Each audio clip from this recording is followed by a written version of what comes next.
Buenos días, bienvenidos a este tiempo devocional Tu Palabra para encontrar el camino. Hoy es 7 de marzo del 2025.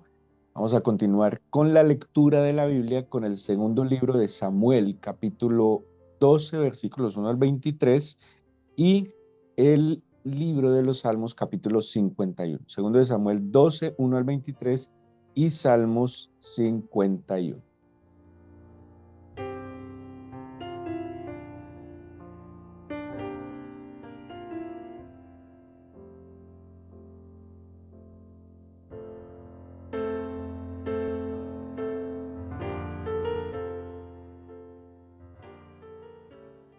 Bueno, ayer vimos el relato, la caída de David, su pecado.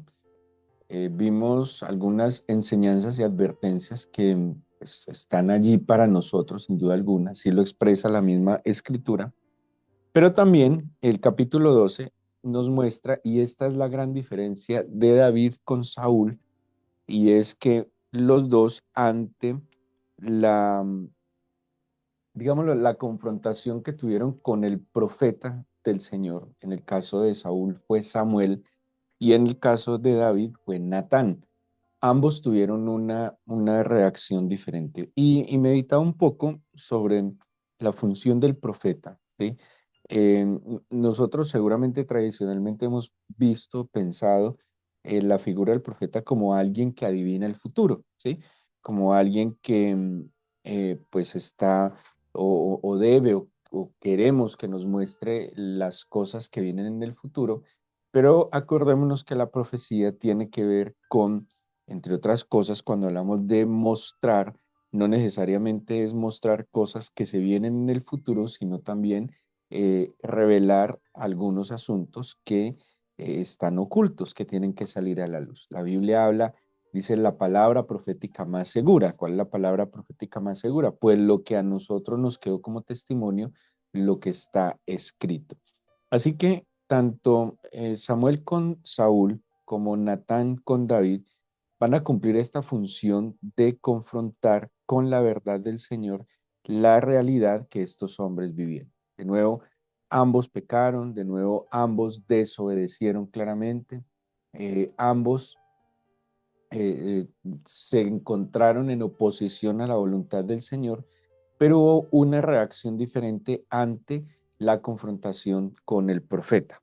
Ahora, si dice la escritura, la palabra profética más segura, pues es la escritura la que primero debería nosotros siempre confrontar nuestra vida. La Biblia dice, por cuanto todos pecaron, ninguno ha estado exento de pecar. El punto es cómo reaccionamos ante ese pecado. Natán entonces confronta a David con una historia muy inteligente, muy sabio. Natán lo aborda con una pequeña, un relato de un hombre que tenía muchas ovejas y que le roba a otro más débil que solo tenía otra.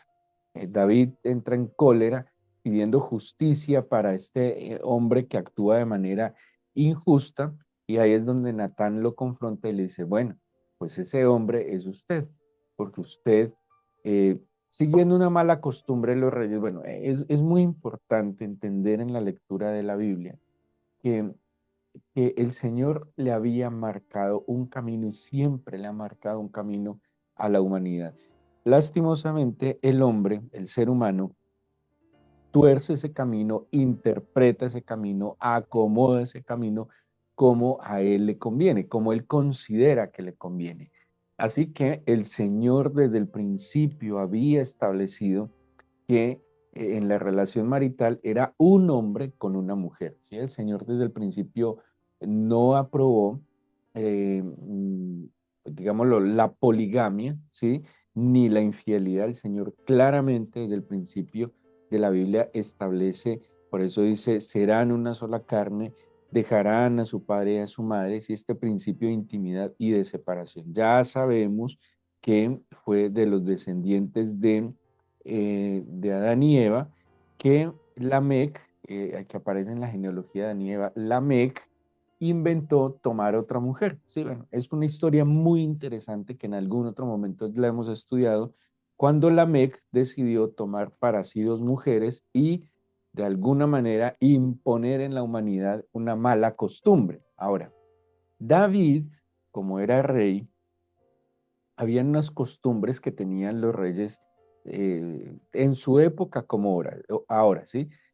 Personas que creen tener poder económico, político, social, pues también creen que tienen otros derechos. Ese es un problema que está en el corazón del ser humano, que por tener ciertas facilidades, beneficios o ventajas, pues se cree que tiene poder, ¿sí? Y que tiene derecho a otras cosas que otras personas no, ¿sí? Entonces, David seguramente, como todos los reyes, creían que tenían más derechos que los demás,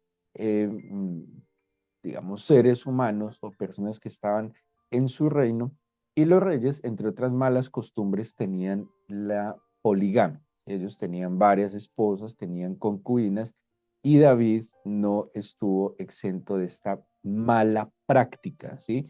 Es una mala práctica y ya sabemos que David está viviendo en una época post leyes mosaicas, o sea que ya lo abarcaban estas leyes incluso claramente. Así que David, en esta mala costumbre, pues tenía, le habían dado a Mical, Mical se la habían dado a otro, había tomado a la esposa de Nabal, que era Abigail. Luego, a pesar de tener a Abigail, tomó pues ya sabemos lo que pasó con la esposa de Urías Eteo, con Betsabé. Entonces, por eso Natán le dice, bueno, usted tenía otras, y ¿para qué le quita la única al que tenía? El caso es que David, a diferencia de Saúl, reacciona, entiende ante esta confrontación, no se defiende, que esto es muy importante, eh, porque Saúl se defendió, Saúl culpó a otros, de hecho terminó culpando al pueblo. Saúl nunca reconoció, incluso también culpó a Samuel, al profeta. En cambio, David tomó una postura diferente. ¿Sí? A David le dolió, David entendió, David de alguna manera percibió que esa ira, esa cólera que sintió por aquel acto injusto que le estaba contando Natán, entendió que él era merecedor de esa misma ira, de ese mismo enojo de parte del Señor, porque él había abusado de su autoridad, había abusado de su poder y había atentado contra la vida de un buen hombre, que hemos visto que Urías Eteo era un hombre sin duda alguna que actuaba con justicia. Así que Natán le dice a David, es que tú en el versículo 9 del capítulo 12, tú tuviste en poco la palabra del Señor, has hecho lo malo delante de sus ojos, ¿sí? Heriste espada a Urías Eteo, tomaste su mujer y a él lo mataste con la espada de los hijos de Amón, ¿sí? O sea, le confronta claramente con su pecado. Pero miren lo que dice el 13. Mm, entonces dijo David a Natán, pequé contra el Señor. Y y sin más, ¿sí? O sea, no adornó, no culpó a nadie, no se excusó, no dijo, esa señora, ¿para qué se tenía que bañar a tal hora? Esa mujer me sedujo, No, David asumió con mucha gallardía su responsabilidad. O sea, si yo soy el que peco, pues el culpable, y tengo que reconocerlo, soy yo, ¿sí? Porque pues podríamos decir que no podemos decir a nadie, pero generalmente a muy pocas personas las obligarán a pecar, ¿sí? Y quien está bien parado, así le pongan una pistola en la cabeza para pecar, no lo hará. Quien está firme en sus principios, en sus convicciones, así lo obliguen, lo amenacen, no lo hará. Entonces yo no tengo por qué culpar a otros, yo no tengo por qué excusar mis responsabilidades culpando a otros, ¿sí? Y David en eso fue, eh, pues muy humilde también, dijo, sí, pequé yo contra el Señor, ya no dijo nada más, no le echó la culpa a Urías porque la dejó, Betsabé porque se bañó a esa hora, bueno, nada, él entendió claramente que él había pecado. Entonces, Natán le dice, bueno, el Señor también ha remitido su pecado y no morirá, ¿sí? Pero quiero que miremos aquí en una consecuencia del pecado y es muy, muy, muy importante entender esto. Si bien en la misericordia del Señor Él siempre perdona a aquel que se arrepiente, a aquel que reconoce que ha pecado, a aquel que confiesa su pecado y se aparta del pecado, el pecado trae consecuencias, ¿sí? Y con eso tendremos que vivir, ¿sí?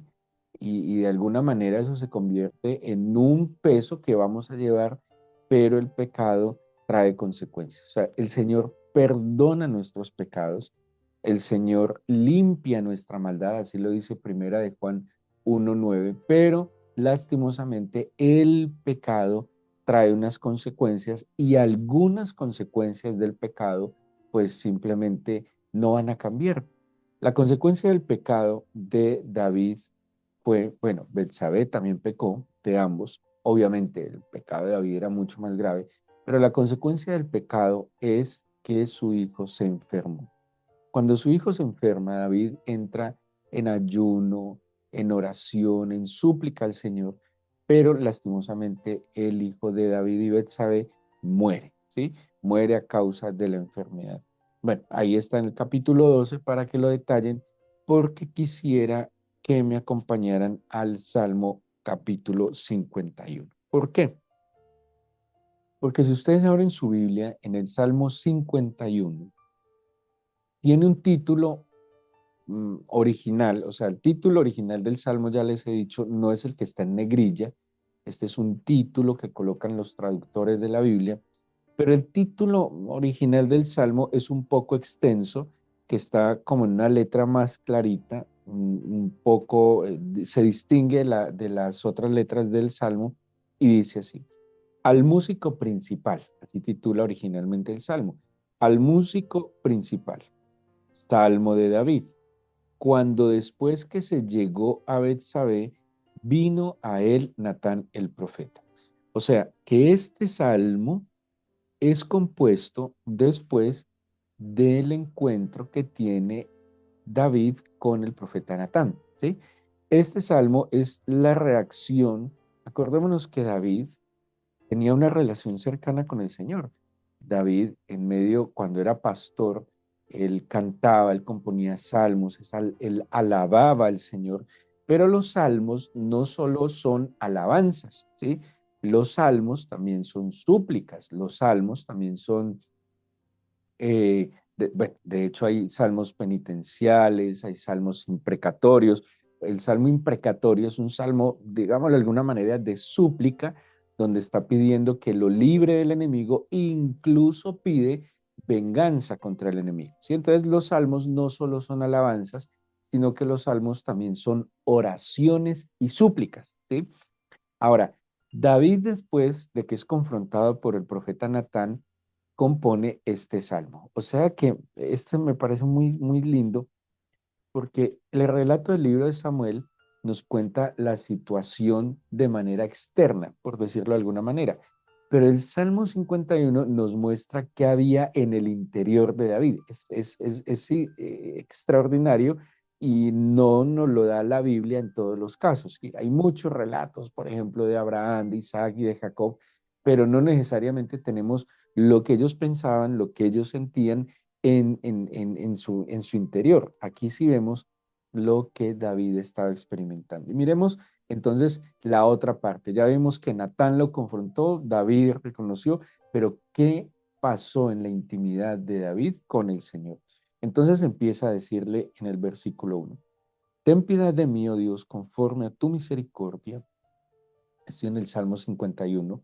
Conforme a la multitud de tus piedades, borra mis rebeliones, lávame más y más de mi maldad y límpiame de mi pecado. Porque yo reconozco mis rebeliones y mi pecado está siempre delante de mí contra ti. Contra ti solo he pecado y he hecho lo malo delante de tus ojos para que sea reconocido justo en tu palabra y tenido por puro en tu juicio. Bueno, aquí vemos entonces cómo David, de hecho, es enfático, ya lo vamos a ver un momentico, es enfático y claramente entiende la consecuencia de su pecado, que la consecuencia de su pecado no solo fue la enfermedad de su hijo, sino que en verdad él rompió algo muy importante, y es que él tenía una muy buena relación con el Señor, es que él disfrutaba.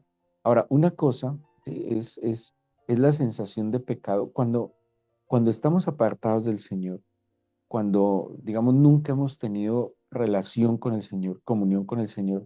El pecado es una experiencia horrible, pero cuando hemos gustado las mieles de disfrutar de una relación personal y profunda con el Señor y romper esa intimidad, la sensación, el dolor es mucho más profundo y mucho más angustioso, ¿sí? Porque cuando he podido disfrutar la paz, cuando he podido disfrutar su amor, su gracia, su misericordia, su bendición, y rompemos ese vínculo a causa del pecado, porque el pecado nos separa del Señor, pues la sensación es mucho más horrible que cuando andábamos en las tinieblas, porque cuando andábamos en las tinieblas hacíamos y deshacíamos, hasta nos jactábamos del pecado, ¿sí? Nos reíamos del pecado y a veces nos daba cierta sensación de culpa, depende de lo que moralmente consideráramos que fuera más grave en el pecado, pero no había esa sensación tan horrible que se genera cuando ya después de conocer la luz, lastimosamente hemos pecado. Así que por eso David es muy enfático y David quiere de alguna manera como quitar esa mancha que quedó en su corazón como causa del pecado. Él empieza pidiendo perdón, limpieza, reconoce que ha pecado, ¿sí? Y enfatiza que él sabe que ha pecado. Como hemos hablado, el principio para que alguien pueda ser sano es que reconozca que está enfermo. El principio para liberarse de algún tipo de esclavitud es entender y reconocer de que está esclavo. Ese es el principio para que el pecador sea perdonado y limpiado de su maldad. Reconocer que lo que he hecho es pecado. Pedir perdón, arrepentirme y apartarme de ese pecado. Dice entonces, lo reconoce, lo confiesa, pero además entiende que tiene una naturaleza pecaminosa y que lejos del Señor nada puede hacer. Aquí hay algo muy importante y es esa confesión del pecado, ¿sí? Porque la confesión del pecado da claridad y certeza de en qué he hecho mal. Es como cuando entre nosotros nos ofendemos y el ofensor dice, perdone si lo ofendí, ¿no? Eso no funciona así, porque el pedir perdón implica que yo reconozco que en verdad lo ofendí. O sea, si yo te ofendí, mira, te pido perdón porque te dije esto, porque te traté de esta manera, eso es un genuino arrepentimiento. Está y se evidencia en que se reconoce claramente lo que ha sido falta o pecado, ¿sí? Señor, perdona todos mis pecados, de los que me acuerdo y no me acuerde. No, no funciona así. Señor, te pido perdón porque he pecado de esta u otra manera. He sido altivo, he sido soberbio, miré, tomé, como veíamos, vi, codicié, tomé, escondí, tal cual, Señor. Esto fue lo que hice, por esto estoy arrepentido y esto entonces es lo que yo te confieso. Pero les decía que David está, digámoslo así, como tan desesperado por la experiencia de su pecado, que enfatiza, eh, quiere asegurarse que en verdad vuelva a restablecerse su relación con el Señor, ¿sí?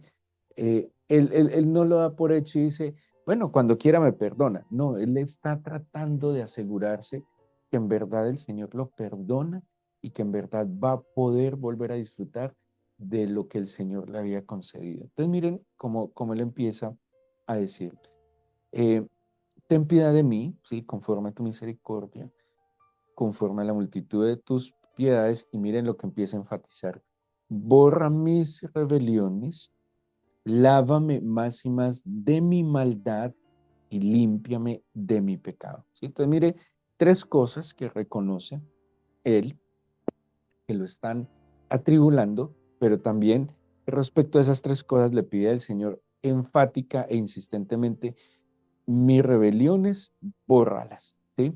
O sea, extiende tu favor y tu gracia, extiende tu favor y tu gracia, por favor, y quita mis rebeliones, ¿sí? Borra mis rebeliones, quita esa deuda. Bueno, de hecho la palabra borrar es del verbo majá, que es quitar una deuda acumulada. Entonces está diciendo, borra, por favor, mis rebeliones, quita esa deuda que he acumulado. Luego dice, lávame de mi maldad. La maldad sabemos que es la inclinación que tenemos hacia el pecado, ¿sí? Digamos que la maldad es como la naturaleza pecaminosa y la maldad, o sea, esa naturaleza pecaminosa da un fruto que serían los actos de pecado, ¿sí? Una cosa es la inclinación y otra cosa es el acto de pecado. Cuando esa maldad se alimenta, pues esa maldad da a luz actos de pecado. Entonces, por eso él dice que le limpie, ¿sí? Perdón, lávame mi maldad, porque la maldad es como una mancha que está en el corazón. Y si la maldad no es removida, tarde que temprano esa maldad no se inclinará a actuar de manera pecaminosa. Digámoslo de esta manera, cada uno tiene una maldad particular, una naturaleza pecaminosa particular. No todas las naturalezas pecaminosas son iguales, por tanto, no todos los actos de pecado son iguales, ¿sí? Por eso él decía, lávame, lávame, por favor, de mi maldad. De hecho, primera de Juan 1:9, que se los he dicho, dice que si yo confieso mis pecados, Él es fiel y justo para perdonar mis pecados, pero también para limpiarme de toda mi maldad, ¿sí? Él quita, borra ese efecto que queda también en mi corazón. Y dice el 2, límpiame de mi pecado, ¿sí? O sea, mi pecado hay una maldad que está arraigada, lávala, quítala, ¿sí? Hay un pecado que genera además una impureza, limpia. Miren cómo él enfatiza, David comprendió tanto el efecto del pecado que por eso insiste de esta manera con el Señor. Pero también dice, eh, él insistentemente vuelve a decirle, yo reconozco mis rebeliones, mi pecado está siempre delante de mí, solo contra ti he pecado y he hecho lo malo delante de tus ojos. Dice en el 5, lo que les decía, he aquí en maldad he sido formado, es un reconocimiento que lastimosamente tenemos esa naturaleza, pero en el 6, he aquí tú amas la verdad en lo íntimo y en lo secreto me has hecho comprender sabiduría. Luego insiste, purifícame con hisopo y seré limpio, lávame y seré más blanco que la nieve, hazme oír gozo y alegría y se recrearán los huesos que has abatido. Esconde tu rostro de mis pecados y borra todas mis maldades. Y esta es muy importante. Crea en mí, oh Dios, un corazón limpio y renueva un espíritu recto dentro de mí. No eches delante de ti, no me eches de delante de ti y no quites de mí tu Santo Espíritu. Vuélveme el gozo de tu salvación y espíritu noble me sustente. Mire, todo esto que está pidiendo David es porque él lo perdió a causa de su pecado. En la antigüedad, en el Antiguo Testamento, el Espíritu Santo no había sido dado de manera plena como en el Nuevo Testamento.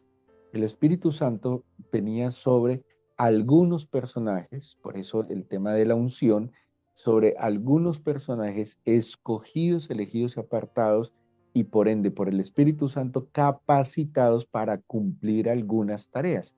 Entonces el Espíritu Santo vino, por ejemplo, sobre Sansón, el Espíritu Santo vino, por ejemplo, sobre David, sobre Saúl en algún otro momento, pero cuando este personaje pecaba, desobedecía, afectaba la relación con el Señor, pues el Espíritu Santo ya no estaba sobre ellos y por eso él está experimentando. De hecho, ¿qué fue lo que le pasó a Saúl? Saúl, el Espíritu del Señor que lo habilitó, lo deja y queda expuesto a que un espíritu malo, que fue lo que le pasó a Saúl, lo atormentara. David sabía la situación, David entendía la situación y seguramente lo estaba experimentando y por eso le pide, primero, crea un corazón limpio, renueva un espíritu recto dentro de mí. No me eches delante de ti y no quites de mí tu Santo Espíritu. Cuando se peca, además se experimenta una sensación de estar condenado y perdido. Vuélveme el gozo de tu salvación y espíritu noble me sustenta.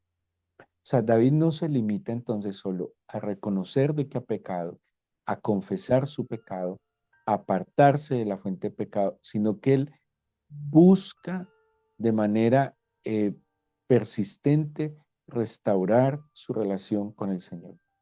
Pero creería que añade, ¿en qué sentido?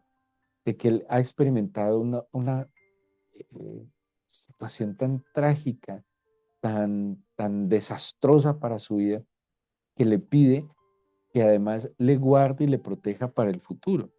Dice, Señor, de verdad, crea en mí un corazón limpio. Esto es una oración que seguramente si hiciéramos día a día nos guardaría mucho. Crea en mí un corazón limpio. Renueva un espíritu recto dentro de mí.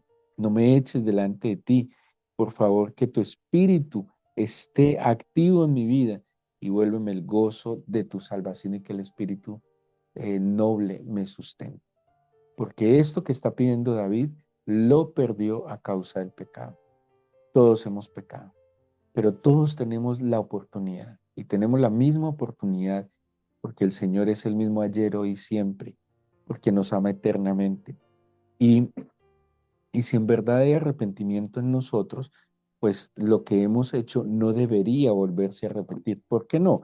Porque si vamos a cuidar la comunión con el Señor, si vamos a cuidar que su espíritu está en nosotros y vamos a esmerarnos en mantener un corazón renovado y limpio delante del Señor, pues estemos seguros que Él también nos va a proteger y que la dinámica de mantener en su presencia va a protegernos. ¿De qué se trata este camino?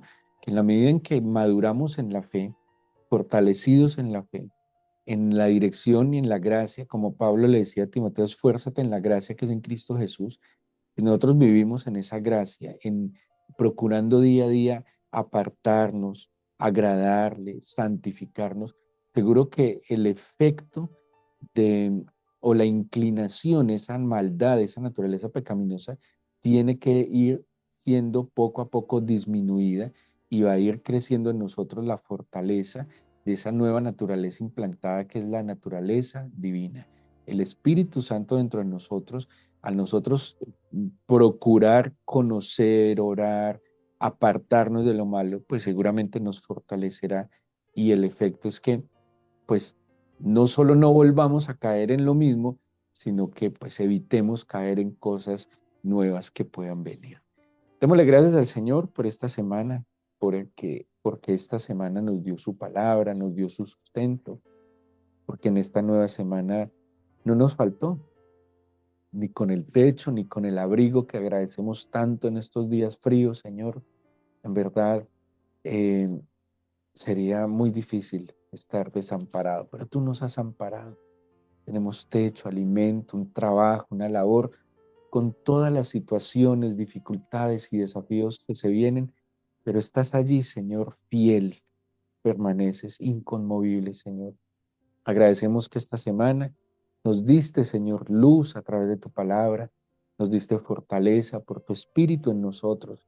Agradecemos que no nos faltó el pan, Señor, delante de nuestra mesa, que día a día, misericordioso, pusiste alimento que nos sustentó y agradecemos todas las personas que nos amaron, que nos sirvieron, que nos ayudaron, que nos enseñaron en esta semana. Bendecimos cada persona que fue instrumento en tus manos para traer beneficio. Y te agradecemos que nos hayas usado para bendecir a otros, Señor. Agradecemos que a través de nosotros hayas bendecido, cuidado, Señor, provisto a otros.